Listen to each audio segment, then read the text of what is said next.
कराची सोलियर बाजार में gas cylinder धमाके में टिमाड़ इमारत किरण सबबि औरतुनि ऐं ॿारनि समेत 15 ॼणा फ़ौत ऐं 13 ॼणा ज़ख़्मी थी पिया आहिनि। केतिरनि ई ज़ख़्मियुनि जी हालत ॻणती जोगी हुजण सबबि फ़ौतुनि जो अंग वधण जो ख़दशो आहे। वॾे वज़ीर सैयद मुराद अली शाह वाक़े जो नोटिस वठंदे कमिश्नर खां रिपोर्ट तलब करे वरिती। सूबाई घरू वज़ीर ज़ियाउल हसन लंजार तरफ़ां ज़ख़्मियुनि खे हर मुमकिन तिबी सहूलतूं फराहम करण जी भी हिदायत कई वई। कराची सोलियर बाजार में गैस सिलेंडर धमाके में टिमाड़ इमारत किरण सबबि औरतुनि ऐं ॿारनि समेत 15 ॼणा फ़ौत ऐं 13 ज़ख़्मी थी पिया आहिनि। केतिरनि ई ज़ख़्मियुनि जी हालत ॻणती जोगी हुजण सबबि फ़ौतुनि जो अंग वधण जो भी ख़दशो आहे। वॾे वज़ीर सैयद मुराद अली शाह वाक़े जो नोटिस वठंदे कमिश्नर खां रिपोर्ट तलब करे वरिती। सूबाई घरू वज़ीर ज़ियाउल हसन लंजार तरफ़ां ज़ख़्मियुनि खे हर मुमकिन तिबी सहूलतूं फराहम करण जी हिदायत कई वई। आगाह करमा के अफ़सोसनाक ख़बर के हवाले से कराची सोलियर बाजार में गैस सिलेंडर धमाके में टिमाड़ इमारत किरण सबबि औरतुनि ऐं ॿारनि समेत 15 ॼणा फ़ौत ऐं 13 ॼणा ज़ख़्मी थी पिया आहिनि। केतिरनि ई ज़ख़्मियुनि जी हालत ॻणती जोगी हुजण सबबि फ़ौतुनि जो अंग वधण जो ख़दशो आहे। वॾे वज़ीर सैयद मुराद अली शाह वाक़े जो नोटिस वठंदे कमिश्नर खां रिपोर्ट तलब करे वरिती। सूबाई घरू वज़ीर ज़ियाउल हसन लंजार तरफ़ां ज़ख़्मियुनि खे हर मुमकिन तिबी सहूलतूं फराहम करण जी भी हिदायत कई वई।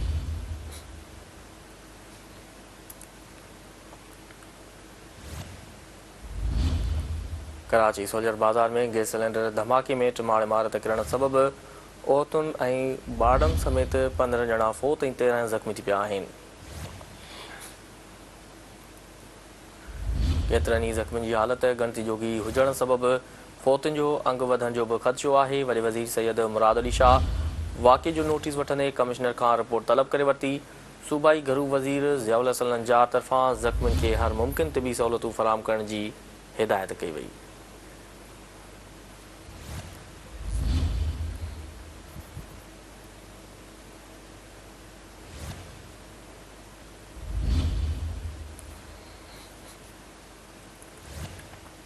कराची सोलियर बाजार में गैस सिलेंडर धमाके में टिमाड़ इमारत किरण सबबि औरतुनि ऐं ॿारनि समेत 15 ॼणा फ़ौत थी विया ऐं 13 ॼणा ज़ख़्मी थी पिया आहिनि।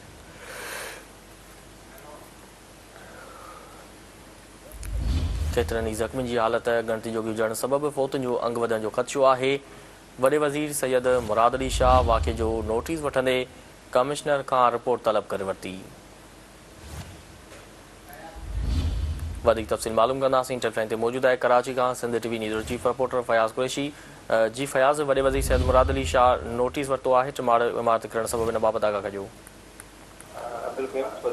मीटिंग में जो गैस लीकेज जो इमारत करण वारो मामलो हुयो उन ते घरू वज़ीर ज़ियाउल हसन लंजार ऐं वॾे वज़ीर सैयद मुराद अली शाह अफ़सोस जो इज़हार कयो। पर बाक़ी अफ़सोस आहे। अफ़सोस जो आहे रेस्क्यू वर्क समेत जेके इमदादी कम आहिनि उन्हनि जी तफ़सील जे हवाले सां बि ओवर आहे उनखे तलब कयो ऐं रेस्क्यू ते वर्क खे वधीक करण जे हवाले सां हिदायतूं जारी कयूं।